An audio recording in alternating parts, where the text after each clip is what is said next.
लेकिन तुम्हें cinema page पे जाना पड़ेगा।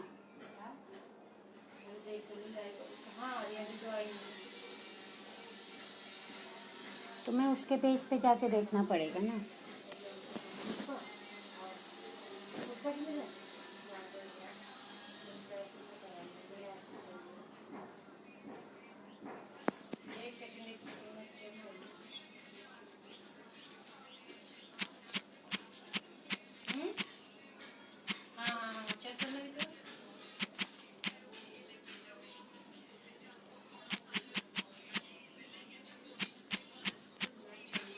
वाईफाई ऑन है, वाईफाई से क्यों ना कनेक्ट कर दूँ?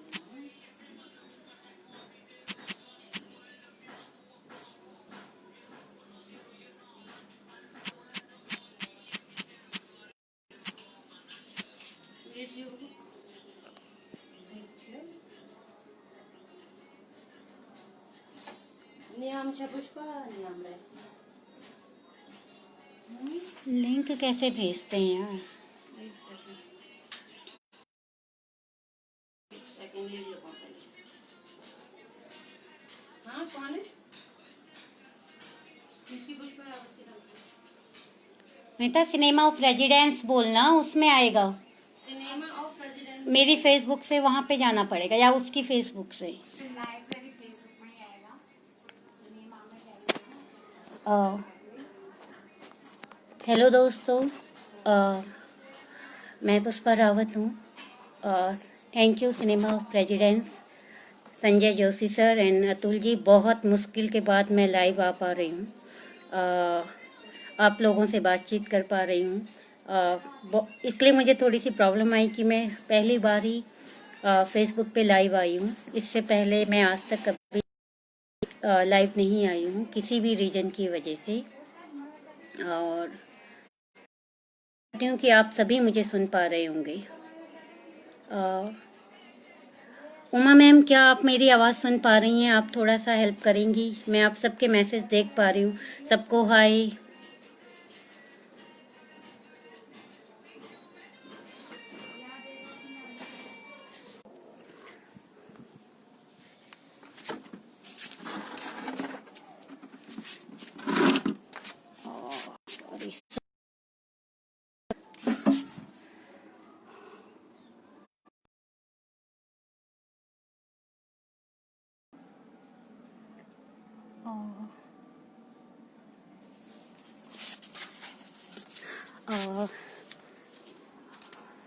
सॉरी, एक सेकंड दीजिए।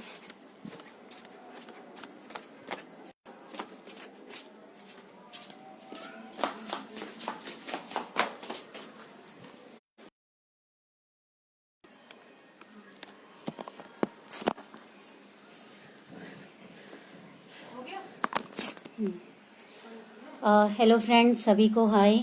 निर्णय आप सभी ने कई बार देखी होगी और कई लोगों ने बार बार देखी होगी, तो उन सभी के लिए थैंक यू जो इतनी बार देखने के बावजूद भी निर्णय को इतना प्यार दे रहे हैं। और thank you cinema of residence, thank you जो आप सभी मुझे कंफर्म कर रहे हैं कि आप सब मुझे सुन पा रहे हैं। और मैं निर्णय की शुरुआत के बारे में आप सबको बताती हूँ। निर्णय 2007 में मैंने नेशनल बाल भवन ज्वाइन किया था। उस समय मुझे पता भी नहीं था कि कैसे फिल्म बनती है, क्या है। हाँ, लेकिन कैमरे को चलाना मेरा बचपन से एक हॉबीज़ था। कैमरा चलाया कई बार। तो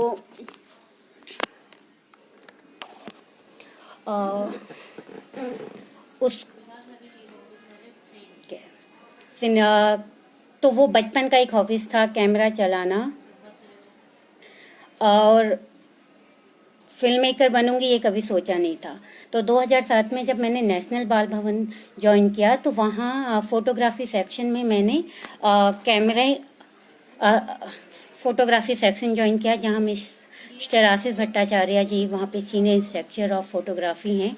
तो वो छायांकन विभाग में वहाँ बच्चों को फोटोग्राफी सिखाते हैं और आप अभी भी सिखाते हैं। तो उनसे क्योंकि कैमरे से लगाव था तो फोटोग्राफी उनसे सीखी।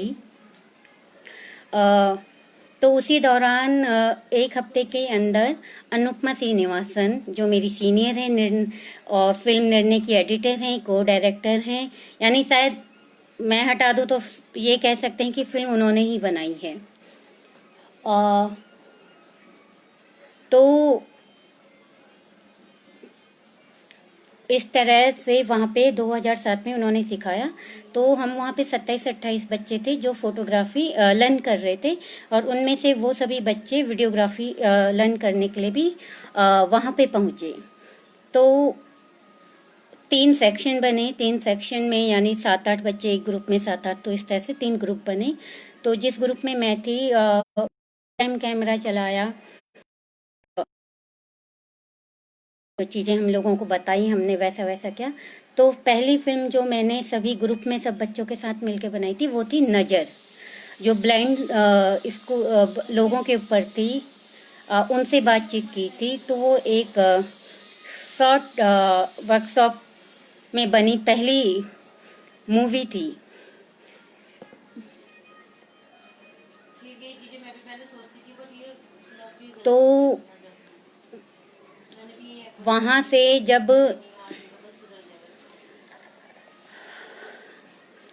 ये बनाई पहली मूवी, भावना वो दे दे मुझे चेयर।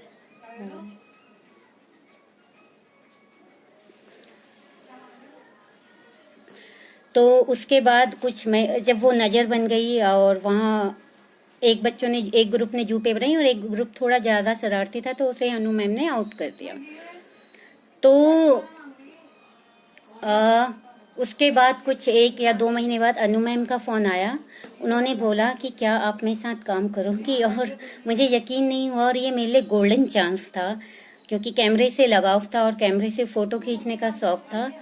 तो मैंने तुरंत हाँ बोला। तो उसके बाद हमने गाजियाबाद में बेस एक दूसरी फिल्म बनाई वर्कशॉप के थ्रू, क्यों आपको गुस्सा क्यों आता है, जिसमें मैं मेरा भाई अंकुर और मेरी फ्रेंड मिथिलेश, जो निर्णय में आप लोगों ने सभी ने उसे देखा है, उसका भाई लोकेंद्र और उसका एक फ्रेंड लोकेश, हम चारों ने मिलकर यह फिल्म बनाई। और तो इस तरीके से वो फिल्म बनी और वो कई जगह दिखाई गई और लोगों को पसंद आई। तो इस तरीके से फिर दूसरी फिल्म बन गई, मेरे लिए दूसरी थी, बाकी तीनों के लिए पहली थी। तो क्यों बनने के बाद 2008 में अनु मैम अपनी एक फिल्म बना रही थी, आई वंडर। वो बहुत सुंदर फिल्म है, 3 स्टेट में बनी हुई है, आप सभी को जरूर देखनी चाहिए। तो मुझे उम्मीद नहीं था, क्योंकि मुझे कैमरे की एबीसीडी नहीं आती थी, कुछ नहीं आता था। तो मैंने उनके साथ उन्होंने मुझसे कहा कि फिर से पूछा कि क्या आप तुम मेरे साथ काम करोगी, तो मैंने तुरंत हाँ बोला। तो उनके साथ मुझे पहली बार फ्लाइट में बैठने का मौका भी मिला, और उन्हीं के थ्रू मुझे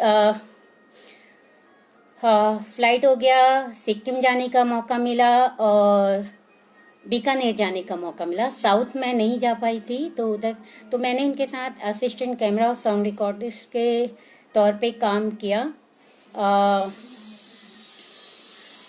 तो इस तरीके से उनकी फिल्म आई वंडर में मैंने उनको हेल्प की। तो बहुत अच्छा लगा, कुछ कुछ चीज़ें सीखने को मिली, बहुत जगह देखने को मिली।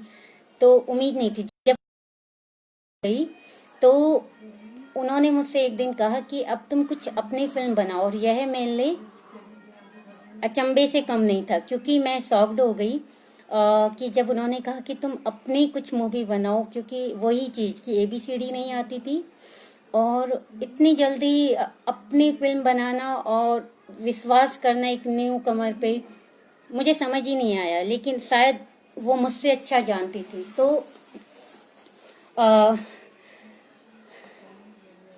तो मैंने उन्हें कुछ आइडिया दिए, कुछ उन्होंने कहा कैश टू फिर से आइडिया।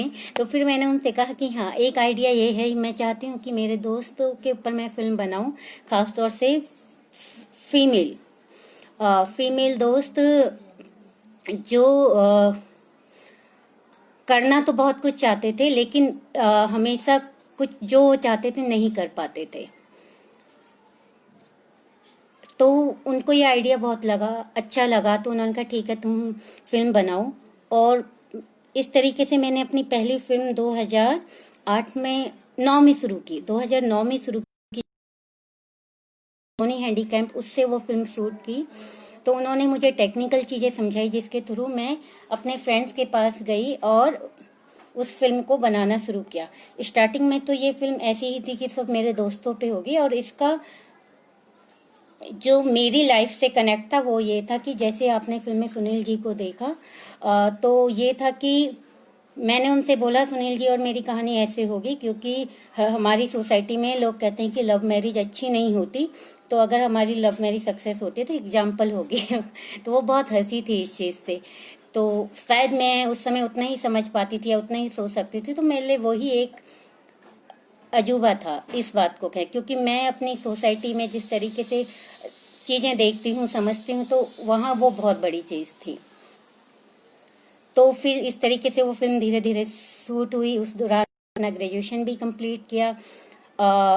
कंप्यूटर कोपा एक कहते हैं, उसमें भी 1 साल अपना शुरू किया।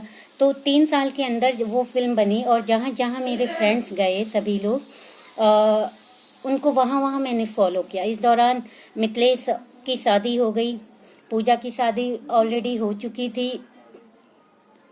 तो समय कैसे बदला 3 सालों में वो देखने को मिला, और खुद मेरी लाइफ कैसे बदली वो भी मुझे देखने और समझने को मिला। तो एक समय आया था जब मुझे लगा कि अब निर्णय नहीं बनानी चाहिए, अब छोड़ दो, क्योंकि जब मेरी लाइफ में इतना उथल पुथल आ गया तो मुझे लगा कि अब मैं अनु मैम से जाके बोल दूं मैम अब बस नहीं हो सकता। तो लेकिन फिर वही कि मैंने अनु मैम से स्टार्टिंग में यही कहा था जब फिल्म आइडिया दिया था कि मेरे दोस्त हैं वो चाहते बहुत कुछ करना है, और सब वेल एजुकेटेड है, किसी ने बीएड करा है, किसी ने एमकॉम किया है, किसी ने बीएससी की है, तब वेल एजुकेटेड हैं। तो उसके बावजूद वो नहीं कर सकते थे वो जो चाहते थे। अगर वो जॉब करना चाहते थे तो वो नहीं कर सकते थे। तो फिर कहीं ना कहीं मैंने कंपेयर किया कि अब क्या अंतर है मुझ में और मेरे दोस्तों में, क्योंकि मैं भी अभी उसी पड़ाव पे खड़ी हूँ जहाँ मेरे दोस्त थे। और मुझे लगा नहीं, मैं ऐसे हार नहीं मान सकती। अगर मैंने कमिटमेंट या मैम से ये चीज़ बोली है कि ये फिल्म बननी है, तो शायद मुझे ये फिल्म मैंने बनाई। और फिल्म बनी 2012 में, पीएसबीटी ने इसे प्रोड्यूस किया। बहुत अच्छा लगा, उम्मीद नहीं थी कि ऐसा होगा, और इसका श्रेय मुझे बिल्कुल नहीं जाता है, क्योंकि मुझे नहीं पता था कि फिल्म कैसे बनती। मुझे ये पता था कि मुझे मेरे सवाल लोगों से पूछने हैं, कि जो मेरे दिल में सवाल है वो मुझे सबसे पूछना है, उन सबके मुझे जवाब चाहिए, चाहे वो मेरे पेरेंट्स हो, मेरे फ्रेंड्स हो, या सुनील जी के पेरेंट्स हो, तो सबके जवाब मुझे चाहिए थे।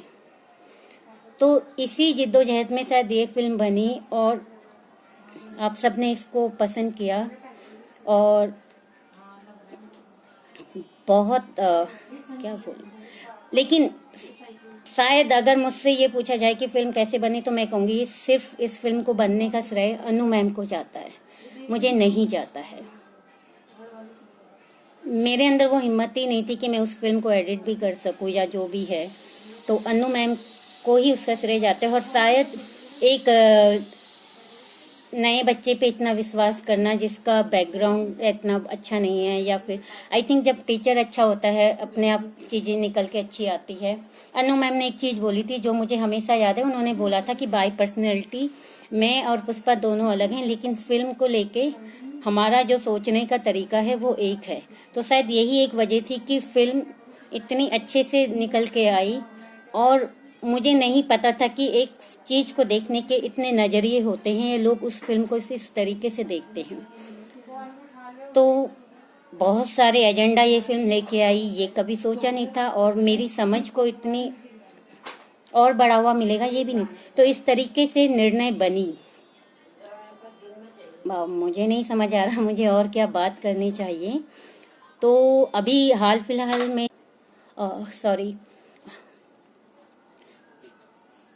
तो आप लोगों के फिल्म को लेके कुछ सवाल हैं।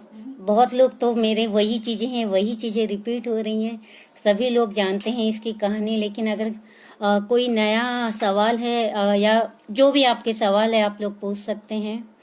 मुझे नहीं समझ आ रहा और मैं कैसे एक्सप्लेन करूं फिल्म के बारे में।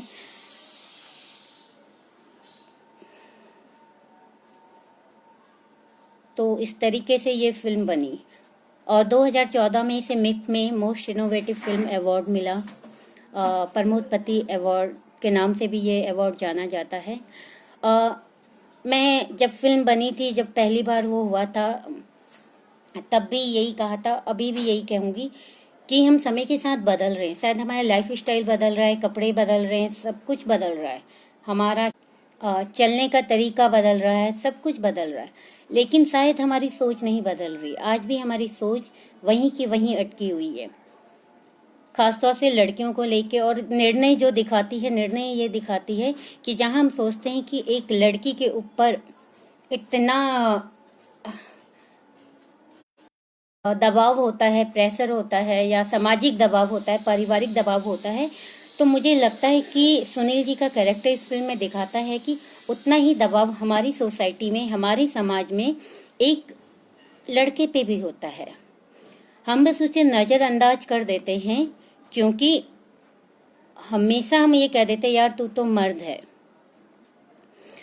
तो उसको शायद वो फीलिंग्स, हम उसको रोने का मौका नहीं देते, या उसको उस चीज को उस लेवल तक उसको उसी को समझने का मौका नहीं देते। हम कहते हैं लड़कियों को कोई नहीं समझता, मुझे लगता है लड़कों को भी कोई नहीं समझता है। तो ये चीजें हैं जो हमारी आपसी तालमेल पर निर्भर करती है, और वो आपसी तालमेल हमारे समाज में कहीं नहीं है, क्योंकि हमारे समाज में जो मुद्दे बने हुए हैं सिर्फ उन्हीं पे फोकस किया जाता है। हम पॉलिटिकल एजेंडा से भी, पारिवारिक नजरिए से भी, सामाजिक दृष्टिकोण से भी बस उन्हीं मुद्दों पे एक सोचते हैं, बात करते हैं। हम कोई अपनी सोच के थ्रू नया मुद्दा, नई सोच समाज के सामने लेके नहीं आते हैं। हम कोई ऐसा एग्जाम्पल सेट नहीं करते हैं कि ये परिभाषा उस समय में, उस परिस्थितियों के हिसाब से थी, लेकिन वर्तमान समय में या अभी जो समय है उसमें ये परिभाषा फिट नहीं बैठती। जरूरी नहीं है जो किताब 100 साल पहले लिखी गई हो वो आज भी उतनी ही इम्पोर्टेंट या उसके उतने ही मायने हो जो उस समय थे, क्योंकि परिस्थितियां 100 साल पहले और 100 साल बाद बिल्कुल बदल जाती है। तो कई चीजें सही भी हो सकती हैं, कई चीजें नहीं भी हो सकती। तो मुझे लगता है हमें समय के साथ अपनी सोच को बदलना चाहिए, तालमेल बिठाना चाहिए। अगर हम घर के अंदर की पॉलिटिक्स को रोक लगा सकें तो हम तभी बाहर की पॉलिटिक्स को भी रोक लगा। सॉरी दोस्तों, बीच में कॉल आ जा रही हैं, तो इस वजह से मैं ये मोबाइल रिज्यूम हो जा रहा है, पॉज हो जा रहा है।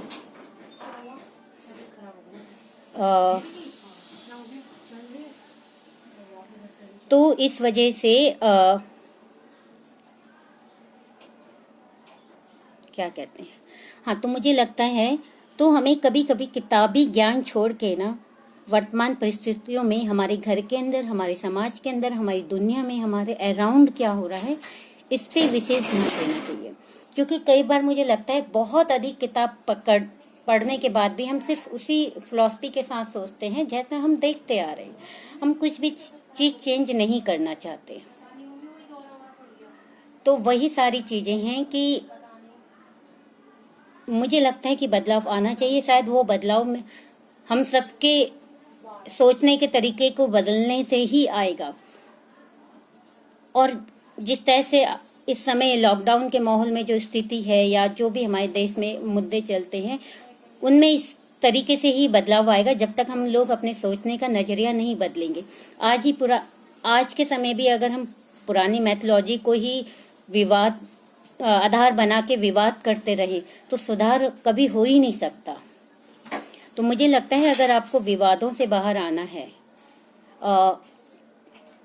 समस्याओं से बाहर आना है, तो कभी कभी नए तरीके, नई सोच के सहारे ही हम उन चीजों से बाहर निकल सकते हैं। प्रीति गुप्ता जी लिखती हैं, अभी क्वारंटाइन के वक्त जो औरतों की स्थिति है, how do you relate the film with the current situation of women. Preeti ji, मुझे लगता है ना, हम हमेशा ये सोचते हैं कि हम हमेशा दूसरे पे निर्भर होकर हर समस्या का समाधान निकालने की सोचते हैं, जबकि समस्या का समाधान हमेशा हमारे पास ही होता है। इसलिए होता है क्योंकि जो भी आपको लड़ने की पावर चाहिए वो आपके अंदर से ही आती है।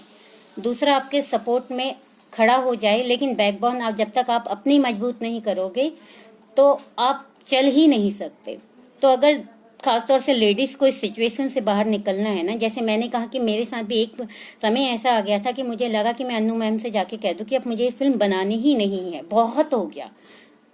फिर मैंने खुद से कंपेयर किया तो वो होता है, यानी वो पावर आपको खुद इनबिल्ड करनी होती है, क्योंकि कोई भी इंसान आपका साथ 1 दिन देगा, 2 दिन देगा, 3 दिन देगा, 4 दिन देगा, लेकिन सबके अपने अपने इतने फैमिली, सामाजिक और कंट्री के अपने सब इतने इतने हम लोगों के प्रॉब्लम्स है कि हम किसी भी व्यक्ति के साथ कंटिन्यू नहीं कर सकते। और मुझे लगता है जब तक आप अपनी लड़ाई स्वयं नहीं लड़ोगे तो उसका कोई फायदा नहीं है। कई बार ये होता है कि दूसरा हमारे लिए लड़ाई लड़ता है और बहुत मन से लड़ता है, लेकिन जब फाइनल एक सिचुएशन आती है कि यहाँ पे क्या लेना है हमें फैसला, तो वहां पे हम लोग उस व्यक्ति को छोड़ देते हैं। तो ऐसे में भी कई बार बातें बिगड़ जाती हैं कि खासतौर से पति पत्नी के मुद्दे जो आप जैसे पूछ रही हैं, तो मुझे लगता है कि जब तक हमें खुद समझना है कि हमें अपनी प्रॉब्लम से कैसे लड़ना है, तो हम किसी की राह मत देखें। पीछे माता जी और बहन जी से अनुरोध कर दें। अच्छा, ओके, करो।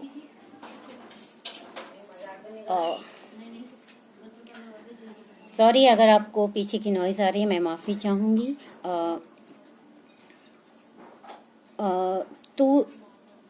इस तरीके से शायद खुद ही व्यक्ति जब तक अपने अंदर हिम्मत नहीं जुटाता तब तक वो किसी भी समस्या या किसी भी फैसले के अंत तक नहीं पहुंच पाता है।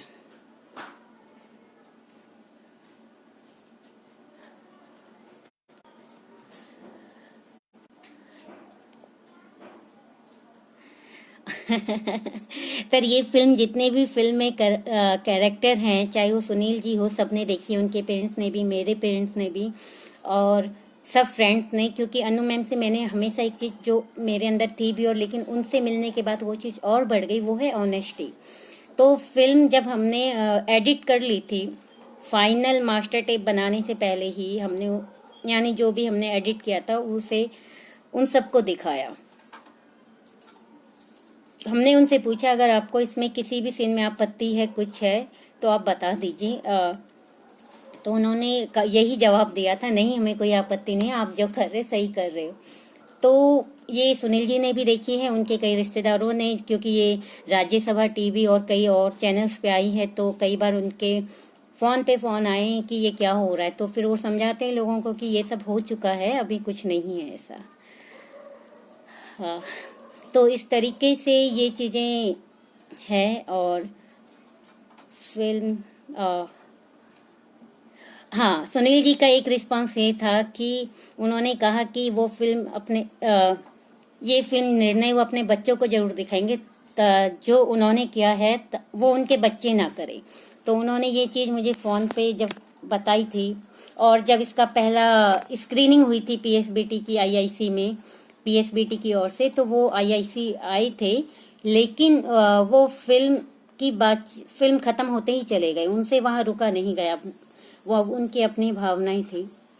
तो फिल्म में सुनील जी का कैरेक्टर यही दिखाता है कि कैसे सामाजिक और पारिवारिक दबाव एक लड़की पे नहीं, लड़के पे भी होता है। तो यही सब हम सबके लिए समझने के लिए है। और मुझे लगता है अगर हम चाहते कि हिंसा रुके तो वो शायद सोच ही बदलो तभी रुकेगी। कहने से नहीं होता कि हम मॉडर्न हो गए, हम सोच बदल चुके हैं, क्योंकि कहीं ना कहीं आज भी सोचने का आधार हमारा वही पुराना है। मैं चाहूँगी कि और लोग भी अपने सवाल पूछें, क्योंकि मुझे ऐसे कुछ समझ नहीं आ रहा कि कितनी और क्या बातें करनी चाहिए। आप लोगों के सवाल होंगे तो मेरे लिए शायद बात करना बहुत इजी होगा। और थैंक यू आप सभी का, आप लोग जो भी जितने भी लोग देख रहे हैं, आप सभी का थैंक यू। मैं सोच रही थी कि अनु मैम भी लाइव आएंगी, अभी तक वो नहीं आई हैं। मैं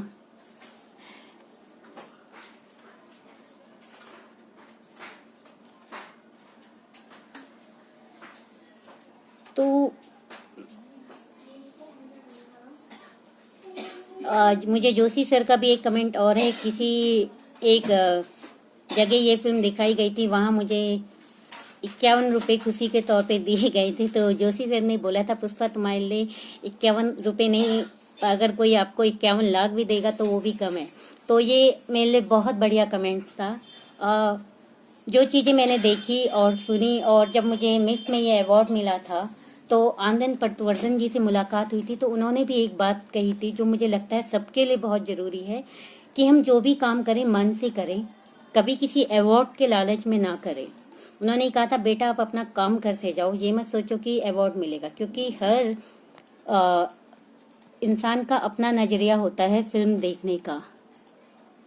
अच्छा सर, अभी उसके बाद मोड़ बनाई 2014 में, जिसको टाटा यानी टिस ने फेलोशिप दिया था, और हाल फिलहाल में जो मेरा करंट प्रोजेक्ट चल रहा है, मुझे एफएसए से यानी जो काठमांडू में है उसका फेलोशिप मिला है। इंडिया से हम 2 लड़कियां हैं, मैं और निहारिका, तो हम दोनों इंडिया के लिए एफएसए के लिए, इंडिया की ओर से एफएसए के लिए फिल्म बना रहे हैं अपने अपने स्तर पर। मेरा जो टॉपिक है वो हिंदू मुस्लिम है, क्योंकि जो हिंदू मुस्लिम चीज़ें आती हैं, हम लोग क्या करते हैं, हिंदू मुस्लिम नहीं, मुझे लगता है वो खाली हिंदू मुस्लिम नहीं है, वो अगर मैं हिंदू कम्युनिटी में भी देखूं तो वो चीज़ लागू होती है।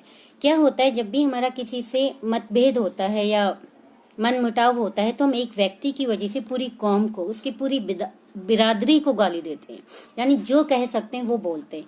तो ये फिल्म बनाने का मेरा यही नज़रिया है कि हम एक व्यक्ति के आधार पर पूरे समुदाय को ब्लेम नहीं कर सकते हैं, उसके आधार पे पूरे धर्म को ब्लेम नहीं कर सकते हैं, क्योंकि वही चीज़ें जो मैं अगेन कहना चाहती हूँ कि समय समय के अनुसार और परिस्थितियों के अनुसार, चाहे ज्योग्राफिकली वो परिस्थितियाँ हों या और चीज़ों से हो, तो वो भूगोलिक तौर तरीकों पे भी वो चीज़ें अलग अलग होती है। तो सपोज मेरा किसी सरदार जी से झगड़ा हुआ तो मैं पूरी सरदार कौम को बोलने लगूंगी, तो ये जनरली मुझे नहीं पता, इंडिया के अंदर ये चीज़ें हर जगह आपको देखने को मिलेगी कि अगर सामने वाला आपकी कम्युनिटी का ना हो के दूसरी कम्युनिटी का, तो आप उसकी पूरी कम्युनिटी को गाली देते हो। लेकिन कई बार ये होता है कि अगर आप एक बिरादरी के हो, उसमें भी आप एक कास्ट हो, तो आपका आपसे पारिवारिक झगड़ा हो जाए तो उसमें भी आप पूरे खानदान को ब्लेम करते हो, वहां भी आप नहीं छोड़ते। तो अगर ये चीजें देखें तो छोटे छोटे स्तर से ही बढ़ बढ़कर बड़े स्तर तक जाती हैं। समझने का नजरिया है अपना अपना। तो मुझे लगता है कि हमें अपनी सोच फिर से बदलनी पड़ेगी, और खास तौर से वर्तमान माहौल में कुछ चीजें हमेशा शायद हमारे नजरिए से अच्छी ना हो, दूसरों के नजरिए से अच्छी हो। तो मे बी पॉसिबल कि मैं इस फिल्म में कुछ और निर्णय और मोड़ से बढ़कर कुछ कर सकूं, कुछ अपनी सोच को और आगे तक ले जा सकूं, और शायद मुझसे भी अच्छे अच्छे बुद्धिजीवी और मनोवैज्ञानिक लोग इस सृष्टि में हैं। लेकिन वही है, मुझे लगता है कि प्रयास हर एक को करना चाहिए, पता नहीं, तो उसी वजह से ये सारी चीजें निकल के आएंगी कि हमारी सोसाइटी में क्या हो रहा है। अच्छा, थैंक यू संजय सर। सिर्फ आप ही रिस्पांस कर रहे हैं, मैं चाहती हूँ और लोग भी रिस्पांस करें। बिल्कुल सर, ये अच्छा आइडिया तो है, लेकिन अगर मैं उसने अच्छे से इसको एग्जीक्यूट नहीं कर सकी, जो अनु मैम कहती है कि ट्रीटमेंट नहीं कर सकी, या अपनी कहानी को उतने अच्छे से नहीं सुना सकी, तो वहाँ भी मुझे कभी कभी डर लगता है। क्योंकि डॉक्यूमेंट्री में अक्सर ये होता है कि आप जब प्रपोजल लिखते हो तो बहुत कुछ लिखते हो कि ये करेंगे वो करेंगे, लेकिन जब ऑन ग्राउंड आप होते हो तो बहुत कहानियाँ बदल जाती है, क्योंकि आप कैरेक्टर से जो सोचते हो कि इस तरह से आपसे बात करेगा या आपके सवालों के जवाब आएंगे, तो डॉक्यूमेंट्री में वो टोटली चेंज हो जाते हैं। तो मुश्किल होता है। फिक्शन में एक बार को ज्यों का त्यों स्टोरी रह सकती है, या कई बार डायरेक्टर चेंज का माइंड चेंज होता है तो लाइनें चेंज कर देता है। लेकिन डॉक्यूमेंट्री में आप सोचो कि आपने जो लाइनें दी हैं वो ज्यों की त्यों रहें, वो कभी नहीं होता। तो डॉक्यूमेंट्री में सबसे टफ काम ये है कि आप जो प्रपोजल लिखते हो कहीं ना कहीं उसका रफ आइडिया तो ज्यों का त्यों बना रहे, लेकिन कई बार वो भी बहुत मुश्किल हो जाता है वैसे कि वैसा बना रहना। तो इजी नहीं है। और निर्णय के बारे में अगर जैसे मैं कहूँ शूट करना, मुझे निर्णय में एक चीज़ हमेशा लगा कि आप इजीली दूसरे से बात कर सकते हो, लेकिन आप जिनको जानते हो, खासतौर से आपकी फैमिली और दोस्त, तो उनसे बात करना बहुत मुश्किल होता है, क्योंकि आप भी उनकी हर अच्छी बुरी चीज़ जानते हो और वो भी आपकी अच्छी बुरी चीज़ें जानते। तो अपनों से ऑन कैमरा बात करना बहुत टफ है। उसको सारा, यानी मुझे लगता है कि कई बार सोचना पड़ता है कि करूँ ना करूँ, तो उसके लिए भी आपको अपने अंदर हिम्मत लानी पड़ती है। बिल्कुल सर, निर्णय के साथ भी यही मैं बता रही थी, यही हुआ था।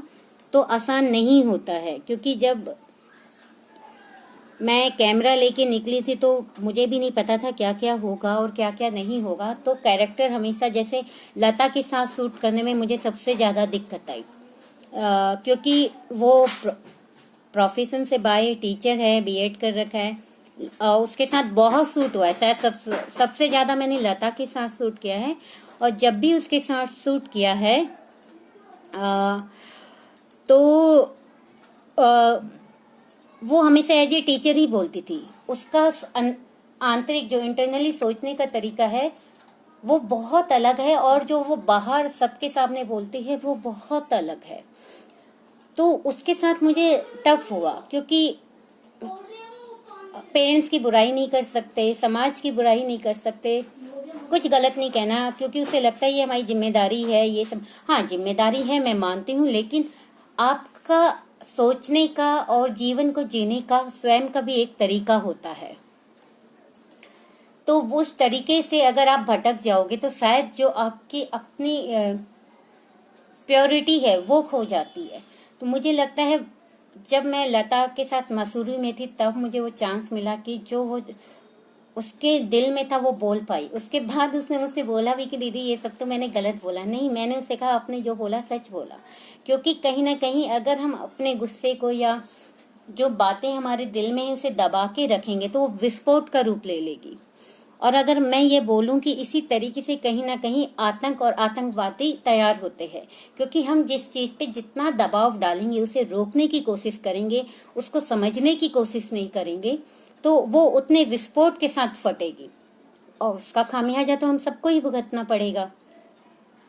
तो लता के साथ ये थी। मिथिलेश के साथ ये था कि जब भी मैं कैमरा लेके जाती थी वो मुझसे हमेशा कहती थी, क्या है यार, जब देखो कैमरा लेके आ जाती हो, क्या तुम कभी बिना कैमरे की भी बात कर सकती हो? तो हमेशा ये था। लेकिन एक था कि हम सबके बीच में कहीं ना कहीं ट्रस्ट का एक रिश्ता था, विश्वास था। तो मुझे लगता है एज ए फिल्म मेकर बोलूँ या एज ए फ्रेंड बोलूँ या मोड़ में भी, मुझे हमेशा ये लगता है कि मैं जिस कैरेक्टर के साथ शूट कर रही हूँ, चाहे वो मेरे दोस्त हो या ना हो, जो मैंने लर्न किया अनु मैम से और जो सीखा और खुद के घर से भी सीखा या खुद से भी सीखा, तो हमेशा एक ऑनेस्टी कहीं ना कहीं रखो। लोग कहते हैं never go to the subject. मुझे लगता है जब तक आप सब्जेक्ट के पास ही नहीं जाओगे तो उसे कैसे समझोगे। तो बहुत ज़रूरी है कि आप अपने सब्जेक्ट के साथ ऐसा रिश्ता जोड़ के रखें कि जो उसके दिल में है वो आपके सामने ऑन कैमरा भी वो इतनी ही आसानी से बोल सके जितनी आसानी से वो ऑफ कैमरा आपसे बात कर सकता है। उसको ये ना लगे कि कोई ऐसा अदर ऑब्जेक्ट बीच में आ गया है जो आप दोनों की सोच को, क्या कहते हैं, आप दोनों की सोच को जुदा कर सकता है, या तो वो ना उसके दिल में। तो एक ऐसा रिश्ता अपने सब्जेक्ट से होना चाहिए। कई बार हो पाता है और कई बार नहीं हो पाता। निर्णय के लिए सबने कहा इसलिए हो पाया क्योंकि मेरे दोस्त थे, सच है। लेकिन मोड़ में भी मैंने वही कोशिश करी। और तीसरी फिल्म जो मेरी आएगी अब, जब भी बनेगी, तो मेरी कोशिश यही रहेगी कि मैं उनको उस नज़रिए से समझ सकूं कि जैसे वो सारी घटनाएं मेरे ही साथ हुई हैं। क्योंकि जब तक मैं देखूंगी कि वो क्योंकि कई बार ऐसे जर्नलिस्ट ही आप फिल्म मेकर होने के बावजूद ऐसे जर्नलिस्ट ही उनसे बात करते हो, वैसे ही सोचते हो। तो जब तक मैं उनकी भावना को, उनकी संवेदनाओं को खुद महसूस नहीं करूंगी, मुझे लगता है मैं कोई भी काम कभी अच्छा नहीं कर पाऊंगी। और वो जो एक आत्मा को टच करना होता है, चाहे वो खुद की आत्मा को, चाहे वो फिल्म के थ्रू उस आत्मा को टच करना होता है, वो मैं कभी छू ही नहीं पाऊंगी। तो मुझे लगता है नहीं, तो ये होना चाहिए, एक ऑनेस्टी हर रिश्ते में होनी चाहिए, चाहे वो एज ए फिल्म मेकर भी होनी चाहिए।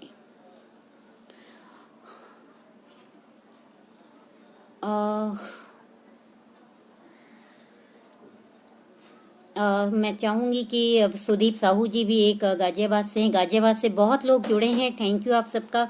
मेरे फ्रेंड्स भी जुड़े हैं जो मुझे शायद इस तरीके से बातें करते हुए पहली बार सुन रहे होंगे, वो भी फिल्म, इनमें से कुछ लोग हैं जिन्होंने फिल्म देखी है, गाजियाबाद के कुछ नए फ्रेंड्स हैं और कुछ ऐसे लोग हैं जिन्होंने ये फिल्म नहीं देखी। उम्मीद करती हूँ सिनेमा ऑफ रेजिडेंस के पेज पे जाके निर्णय को देखें और जो फिर उनके दिमाग में आए वो पूछें। सर ये फिल्म घरों के अंदर भी मुझे लगता है सिर्फ इंडिया में नहीं विदेशों में भी दिखाई गई है। ये इंटरनेशनल लेवल पे भी कई जगह लोगों ने सिर्फ 4-5 लोगों के लिए भी इस फिल्म की प्रेजेंटेशन अपने घरों में की है। और ये मेरे लिए नहीं, मुझे लगता है ये सब कैरेक्टर की वजह से, जिन कैरेक्टर्स जो निर्णय में है, सबने इतनी ईमानदारी से अपने दिल की बात कही है, सारी बात इतने सादगी और सच्चे मन से की है कि ये फिल्म जहाँ जहाँ गई है वहाँ से अच्छे ही कमेंट्स आए हैं। तो चाहे राष्ट्रीय स्तर पे हो या अंतर्राष्ट्रीय स्तर पे इस फिल्म का प्रदर्शन हुआ है।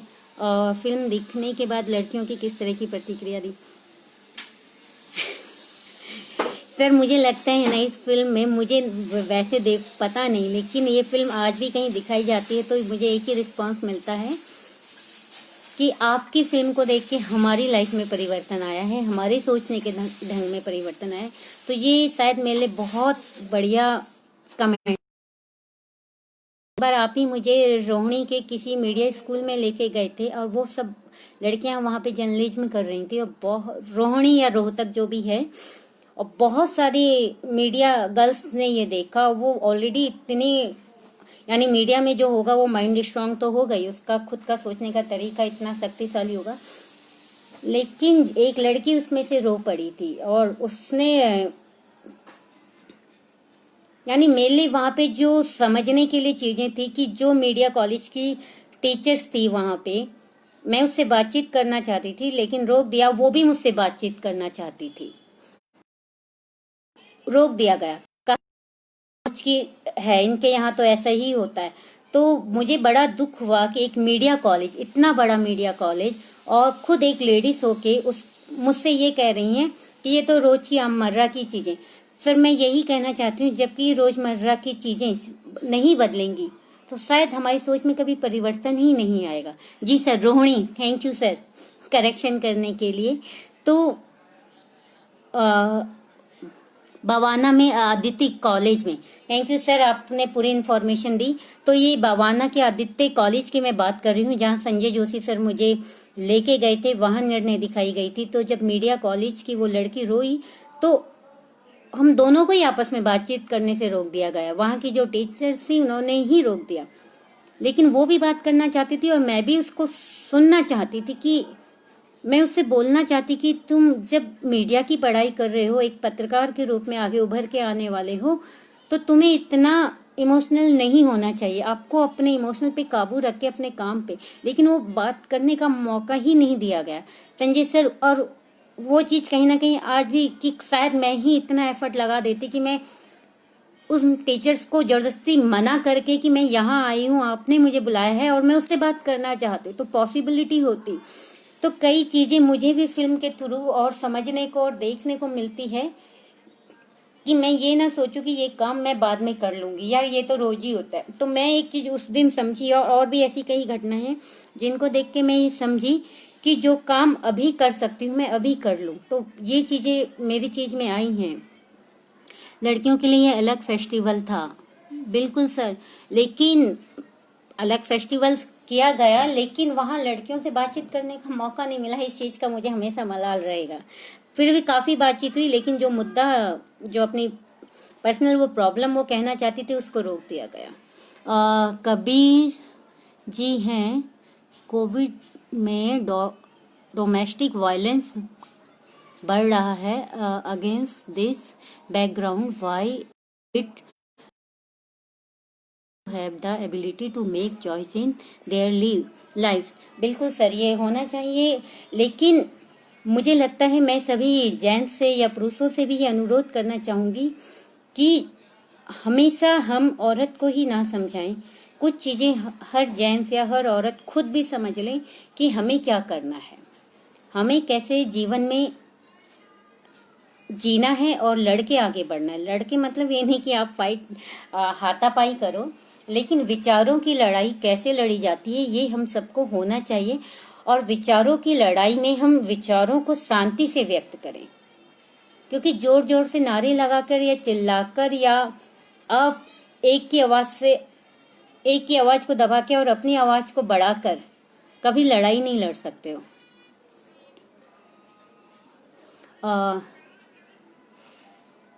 आपकी फिल्म का प्रदर्शन लॉकडाउन के बाद कराना है। Thank you Sudeep sir.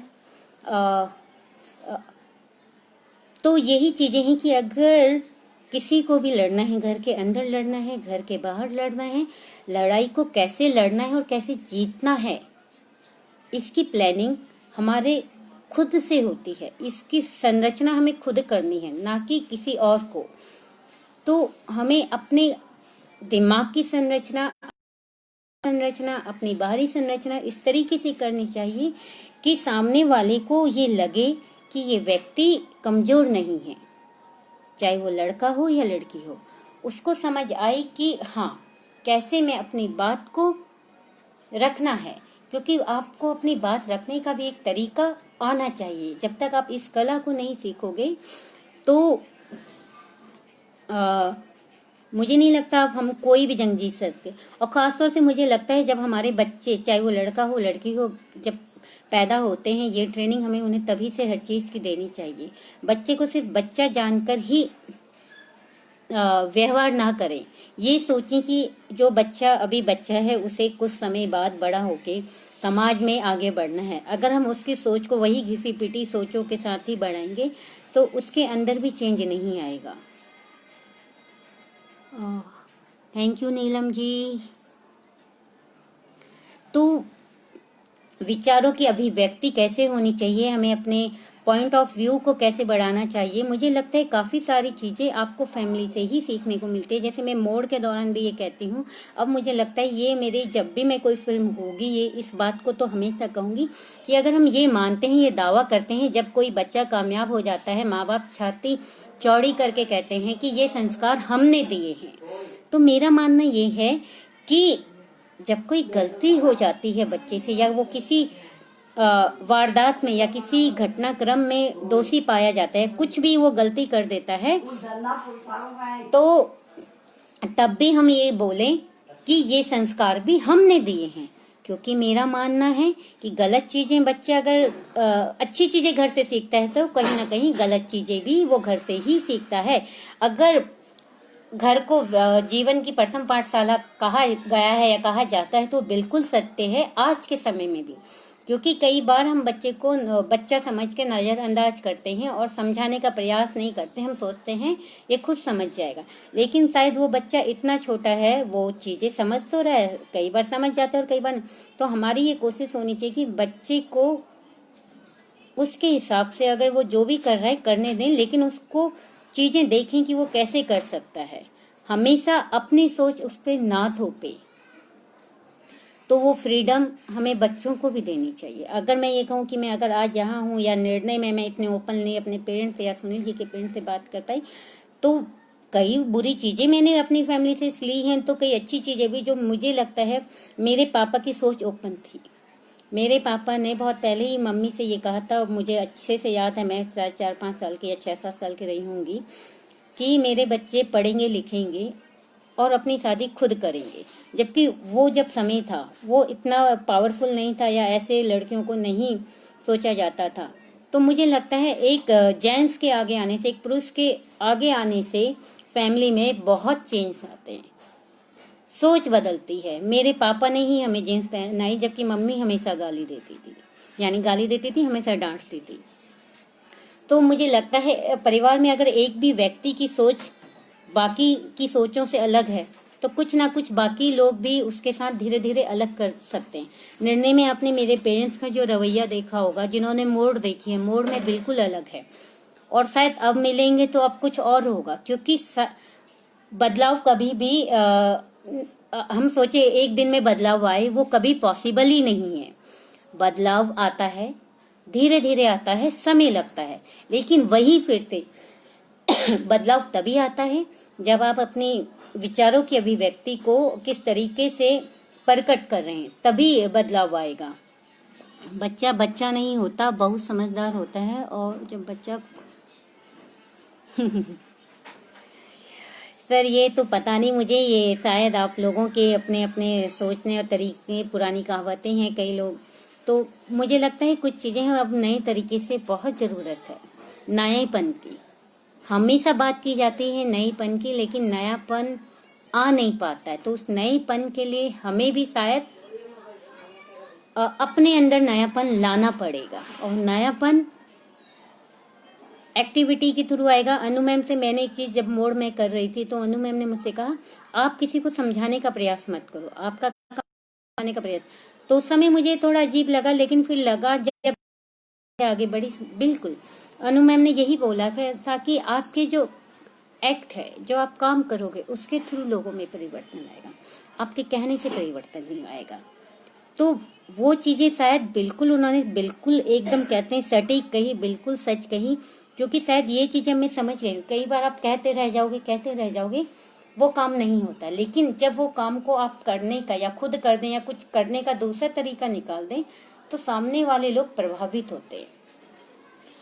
तो ये चीज़ें ऐसी ही होती है। जब गाजियाबाद में, जिस क्षेत्र में विजयनगर प्रताप विहार में मैं रहती हूँ, शायद मैं पहली लड़की थी जिसने निकलना इस मोहल्ले में शुरू किया था, और अपने उत्तराखंड में जहाँ मेरा परिवार है वहाँ की भी। तो शुरू में बहुत सी बातें हुई, लेकिन आज सबकी लड़कियाँ बाहर निकलती। और मेरे लिए सबसे अच्छी बात है, उन सब लड़कियों ने ये कहा कि शायद आप शुरुआत नहीं करते तो हम भी कभी नहीं निकल पाते। ऐसी जब मैं ITI, जब मैं कोपा कर रही थी 1 साल का, 1 ईयर का, पूरा कॉलेज बॉयज़ का होता था, अलग अलग ट्रेड होती थी, और मैं कोपा में थी कंप्यूटर सेक्शन में। हमारे सेक्शन में, कोपा में 13-14 लड़कियां थी और 6-7 लड़के थे, टोटल शायद 21 या 22 लोग थे। तो वो बहुत 2010 और 11 तो फिर भी काफ़ी समय बदल चुका था, लेकिन जब मैं वहाँ कॉलेज में गई, वहाँ भी वही था। अच्छा, ये नहीं करना, वो नहीं करना, ऐसे नहीं चलना, वैसे। तो लड़कियों की ये सोच देख के, या जिस एरिया से वो आते हैं, मुझे अभी भी रहा कि हम 10 और 11 में पहुंच गए, लेकिन अभी भी बदलाव नहीं आया है। निर्णय उस दौरान बनी रही थी। तो आज वो लड़कियां अलग अलग क्षेत्र में काम कर रही हैं, घर से अकेले आ जा सकते हैं। वरना ये होता था कि जहां मैं खड़ी होंगी वहीं वो लाइन लगाएंगे, और मैं कई बार बोला आप ऐसे, लेकिन नहीं, शायद वो चेंज आया उनमें, धीरे धीरे आया। तो मुझे अनु मैम की वो बात बिल्कुल आज अच्छे से समझ में आई है कि आप काम करो, आपका काम करने का तरीका लोगों की सोच बदल सकता है। लेकिन आपको ये सोचना पड़ेगा कि आप जो भी कार्य कर रहे हैं, जो भी आप काम कर रहे हैं, आपको खुद से उस चीज का मंथन या विचार करना पड़ेगा कि वो सही है या नहीं है। हो सकता है आपके मन में ये डर हो, जैसे निर्णय में सब लड़कियों के मन में ये डर था कि अगर हम अपनी शादी का फैसला या नौकरी का फैसला या कुछ और फैसला खुद लेते हैं तो पेरेंट्स हमेशा ये कहेंगे क्योंकि ये तेरा फैसला था। अगर वो नाकामयाब हो जाते, कामयाब हो जाते हैं तो पूरी दुनिया आपकी हो जाती है। लेकिन हर लड़की के मन में कम से कम शादी को लेके तो हमेशा यही होता है, चाहे वो कुछ भी कर ले। आज भी अगर मैं बताऊं, मौजूदा कंडीशन भी, परिस्थितियां भी यही है कि लड़कियां बहुत पढ़ी लिखी है, लेकिन फिर भी चाहे वो लड़के भी हों, अरेंज मैरिज इसलिए करते हैं क्योंकि कल को वो पेरेंट्स को ब्लेम कर सके। मैं छोटी थी, मेरी मम्मी हमेशा मेरे नाना जी को कोसती थी कि कैसे शादी कर दी, कहाँ कर दी। तो उस समय मेरी समझने की एक शक्ति थी कि अगर मैं लाइफ में कभी शादी करूंगी या कुछ भी होगा तो मैं अपना फैसला खुद लूँगी और मैं ऐसे रोऊंगी नहीं, ना ही मैं ब्लेम करूँगी अपने पेरेंट्स को, क्योंकि वो मुझे लगा कि आप जो भी काम करो वो आपका खुद का निर्णय होना चाहिए, ताकि आप दूसरे को ब्लेम ना करो। और हमारी ये आदत होती है कि हम अपने आप को सेफ जोन में रखते हुए दूसरे पे आरोप ही लगाना चाहते हैं, और वो आज भी लड़का या लड़की करते हैं। किसी लड़के से पूछो, वो कहेगा जैसे पेरेंट्स कहेंगे कल को कोई, क्योंकि कोई भी जिम्मेदारी अपने सिर पे नहीं लेना चाहता है। तो मुझे लगता है कि हम लोग ये अपनी जिम्मेदारियां स्वयं लेना सीखें, चाहे लड़का हो या लड़की। तभी हम समझ पाएंगे कि हम कामयाब थे या नहीं, या कामयाब हैं या नहीं, या कामयाब होंगे या नहीं। क्योंकि जब तक हम सारी चीजें दूसरे पर निर्भर होकर करेंगे, और दुर्भाग्य की बात कहूं कि हमारी सोसाइटी में जब बच्चा, पेरेंट्स चाहते हैं कि वो, अगर पेरेंट्स जीवित हैं तो वो यही चाहते हैं कि उस समय भी उनका बच्चा उन्हीं के अनुरूप चले, और उसको हम संस्कार कहते हैं। हमने संस्कार की परिभाषा हाँ में हाँ मिलाने में कर दी है, जबकि हाँ में हाँ मिलाने का मतलब हमेशा ये नहीं होता कि बात सही है। हाँ में हाँ मिलाने का कई बार गलतियां भी बहुत बड़ी बड़ी हो जाती हैं, तो ये हमें समझना पड़ेगा। अगर आप मैथोलॉजी में बिलीव करते हैं तो ये हाँ में हाँ मिलाने के कारण ही रामायण हो गई, महाभारत हो गई, और न जाने क्या क्या किस्से कहानियां हैं जो हमारे गलत डिसीजन के कारण उसका प्रकोप हमेशा एक स्त्री को सहना पड़ा है। तो मुझे लगता है कि हाँ में हाँ क्यों मिलाई जाए, हम विचार करें। मैं मानती हूँ कि बड़े हमें सही कहते हैं, लेकिन जरूरी नहीं कि हमेशा सही कहते हैं। हो सकता है कभी कभी 1-2 साल का या 3 साल का बच्चा भी जो बात आपसे कह रहा है वो भी सही हो जाए, लेकिन हम उसको अनदेखा कह देते हैं या ईगो प्रॉब्लम ले आते हैं कि नहीं, ये तो बच्चा है, इसको क्या समझ होगी। तो हम समझ की तुलना उम्र से करते हैं, और ये हमेशा सच नहीं होता है। तो उम्र और कोई मिलाप नहीं है। संजय सर, ये करना है, किसी के सवाल है, मुझे नहीं समझ आ रहा, क्योंकि मुझे लगता है मैं सामने से जब सवाल आते हैं तब मैं बहुत अच्छे से बात कर लेती हूँ। अगर आप ये बोले कि मुझे खुद से बोलना है तो मेरे लिए बहुत टफ हो जाता है। उम्मीद करती हूँ जितने लोग देख रहे हैं वो कुछ अगर सवाल हो तो पूछें। मुझे लगता है कि जिन लोगों ने फिल्म नहीं देखी तो वो सोच रहे हैं कि क्या सवाल पूछें, लेकिन मैं ये कहना चाहूँगी, जैसे मेरे जीने में से रीना देख रही है, वो सवाल पूछे, फिल्म देखी ना देखी, लेकिन उसके मन में अगर कोई सवाल है तो वो पूछे। कई ऐसे लोग हैं जो सिर्फ मुझे बिना फिल्म देखे मुझे सुन रहे हैं, तो मैं ये कहना चाहती हूँ उन सभी से कि आप लोगों के मन में जो भी सवाल हैं, चाहे फिल्म देखी हो या ना देखी हो, या आपके इर्द गिर्द आप जो महसूस कर रहे हो, उस पे आप सवाल पूछ सकते हैं। थैंक यू संजय सर, अब आप रोक सकती हैं। बहुत बहुत धन्यवाद, और थैंक यू। मैं एक बार सबको धन्यवाद बोल दूं जितने भी देख रहे हैं शुरू से।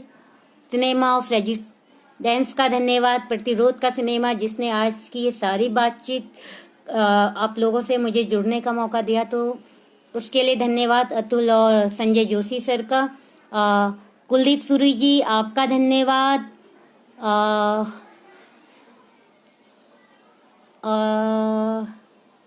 Okay, Uma ma'am thank you, Preeti Gupta thank you, Geetesh Singh thank you, Vishnu Prabhakar thank you, Atul ji thank you,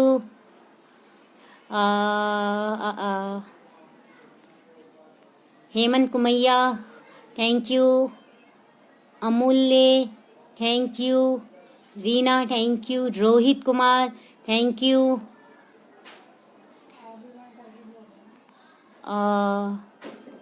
Javed Anwar thank you, और आप सभी का थैंक यू।